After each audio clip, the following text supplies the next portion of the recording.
Hey guys, this is No Gym Needed coming to you with another Dragon Ball What If video. Finally, am I right? Well, I have a video editor that I use and I pay for. They had an update and I looked at it and I'm like, oh no, this doesn't look good. I was dreading the learning curve, so I didn't make a video for a while. I'm like, I'm gonna do it now. I go to make the video. It was the worst thing ever. It deleted my voice recording so many times. There was nothing I could do. Like, whatever they did to update this, they made it into absolute trash. So, I was really bummed. Didn't want to keep doing that over and over again. So now I'm trying this KineMaster. I've used it before. It looks pretty good. It's pretty easy to use.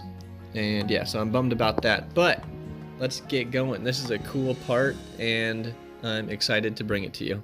Okay, so going into this needs to be said, we still don't know a lot about the Dragon Ball universe. You know, we don't know what race Zeno is, why he's so childish, how there can be two of him. Yeah, I know it was a timeline that got erased, but there's not two Grand Priests, and he's Zeno. We thought he was king of everything, including all the universes and the timelines. It's just so weird, you know? And his two bodyguards, like, who are they? They have seemingly no role in the story, but they're there, and they look just like him, basically.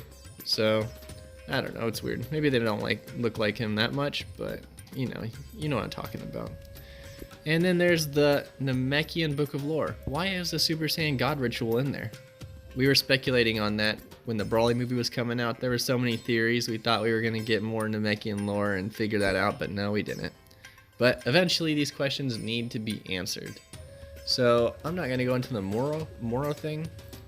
We're not going in that direction. We're going to new places. We're exploring uncharted territories. We're thinking about what they said in the manga and the anime, that Whis is not the strongest and the Grand Priest isn't even the strongest. There's a top 5 that are more strong than any other person in the universe, and we don't know anything about them.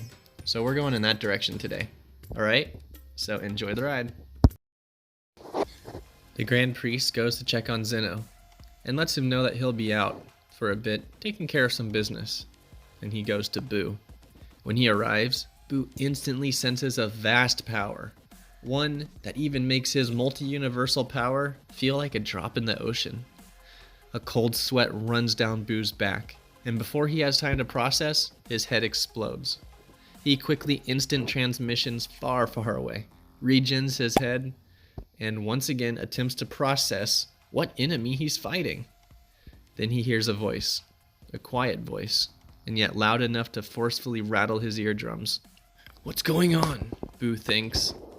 "Reveal yourself this instant," he says. "I have, a while ago."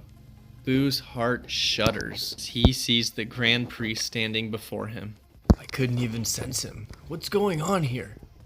"It's because there's too much energy all over the place. It doesn't feel like I'm fighting a person with all this power, but it feels like I'm fighting a living universe or something," Buu thinks. "That's pretty close. Good job figuring out that much. Your senses indeed tell you the truth. Buu, you are born to devour. The universe's response to the Kais. The Kais you killed did much good before that. But one could call it an equal trade-off. But you've gotten greedy, Buu. Your eyes are bigger than your stomach. Buu, when will you be satisfied? When you die? When you eat everything? If you eat all 12 universes, will you not simply enter a new timeline infinitely? How lonely and bored you'd become, and how flavorless your prey is destined to be. And what option are you giving me? Death, I assume?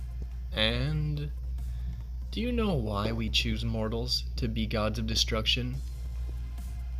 Because they know what it's like to be weak and fear death. If they obey universal law, they can live for a very, very long time. However, if they rebel, they will once again remember those dreadful feelings. Buu, your second option is to become a free thinker, evolve, and fight to survive. You've decided to contend with angels, haven't you? Then are you ready to challenge the top 5? Who's that? Me, of course, and the 4 archangels living in the higher heavens, the Grand Priest said. They don't fight like Whis, though, and your threats would seem very petty there. I'm not scared. I'll fight you then, Buus said. If you do, you'll die. Don't you want to even have a chance? The Grand Priest replied. Well, fine. Show me my prey, Buus said. Sure. In the blink of an eye, the scenery changed. Where are we? Buus asked. The higher realms. You've earned your chance to prove if you have any real worth, the Grand Priest replied. Try releasing all your power now. Oh, and don't worry about destroying anything. Just let it all go. As Buus powered up, many visible changes occurred. You could see stars in his aura, and he had many universes surrounding his body. What's going on? Buus exclaimed. Buus, those are called fate souls.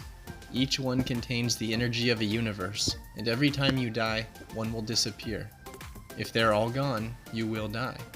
Of course, you can also draw your power from them as well, so stay watchful.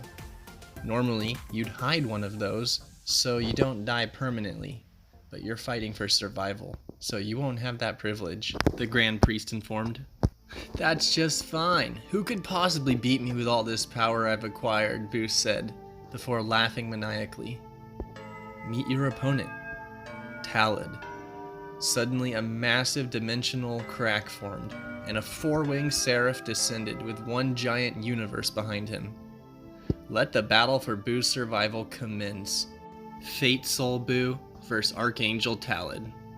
Alright guys, we're stopping it there. Thanks for watching, I hope you enjoyed it. Yeah, I am sorry that it was kind of shoddy. I tried to record this like 4 or 5 times earlier on Viva Video, and it kept deleting my audio. It was so irritating, and so I had to switch into pt9. I like pt9, it works just fine. So I'm gonna start using this one. I'll get the premium and I can get much better music and all that, so in the future you guys can look forward to it. But I have not so much time to do these videos totally free when I'm barely getting any views. I mean, they're fun to make, but I have to get something back besides just a little bit of enjoyment, because it takes a lot of time. And not only time, but it takes money too. I was paying for that other video editor. I would be paying for pt9. And so guys, what I'm gonna do is, if this video gets 1,000 views in a month, then I'll keep making them, and I'll keep setting goals. But if they don't reach those goals, I'm gonna set up a Patreon account, so then you could support me there. If just a few people would pitch in $1 or $5 a month, I could keep making these, no problem. I would love to, and I could keep getting better as well. So I really enjoy chilling with you guys. I love making the pictures, writing the scripts. It's so much fun. So I want to keep going, but we got to do something here.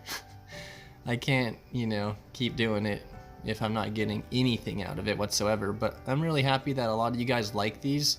I like them, and if we want to keep it going, we got to be realistic here. So let's try to get more views and likes on my videos, and I'll give you information with the Patreon for the next video. Thank you.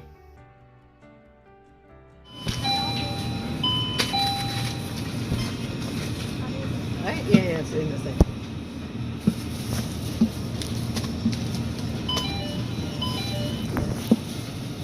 はい、お待たせいたしました。失礼します。